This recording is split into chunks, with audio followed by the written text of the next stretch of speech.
একটা জায়গায় এসে খুব কষ্ট ফিল করি, খুব বেদনা ফিল করি যে জুলাই নিয়ে কিছু কিছু ব্যক্তি, কিছু কিছু গোষ্ঠী অসুস্থ ক্রেডিট দাবির একটা অসুস্থ প্রতিযোগিতা লিপ্ত হয়। এগুলো আমাদেরকে খুব ব্যথিত করে। আমরা শুরু থেকে বারবার বলেছি, এই জুলাইতে যতজন শহীদ হয়েছে আমরা প্রত্যেককে আমাদের হৃদয়ে ধারণ করি এবং প্রত্যেকটি পরিবারও আমাদেরকে ধারণ করবে।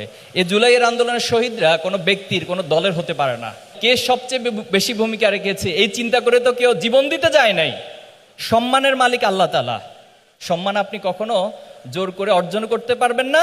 সম্মান টাকা দিয়ে কেনার বিষয় নয়, বরং আপনি আপনার কাজ করে যাবেন, সম্মান আল্লাহ তাআলার পক্ষ থেকে আসবে। অত ইজ্জু মান্তাসা অত জিল্লু মান্তাসা, আমরা এই বিশ্বাস স্থাপন করি এবং আমরা কাজ করে যাচ্ছি। কেউ আমাদেরকে স্বীকৃতি দিক অথবা না দিক, আমরা মহান আল্লাহর কাছে আমাদের প্রত্যেকটা কাজের ফল তিনি আমাদেরকে যতটুকু দুনিয়াতে সম্মান দিতে চান সেখানে আমরা আলহামদুলিল্লাহ পড়ব।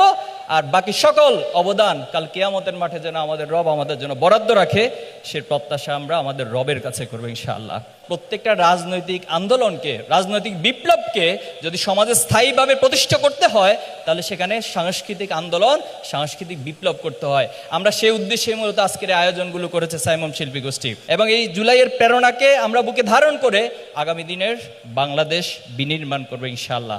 যে যারা নতুন করে ফ্যাসিবাদ কায়েমের চিন্তায় মগ্ন আছেন তাদের জন্য স্পষ্ট মেসেজ, আজকে আপনি আমাদের এই প্রজন্মকে যা দেখছেন প্রত্যেকটা বছর আমরা দ্বিগুণ হতে থাকবো ইনশাআল্লাহ। আমরা আজকের এই প্রজন্ম বলতে চাই, আমরা সেই দিন হব শান্ত যবে উৎপীড়িতের ক্রন্দনরোল আকাশে বাতাসে ধ্বনিবে না, সব জায়গায় ন্যায় প্রতিষ্ঠিত হবে।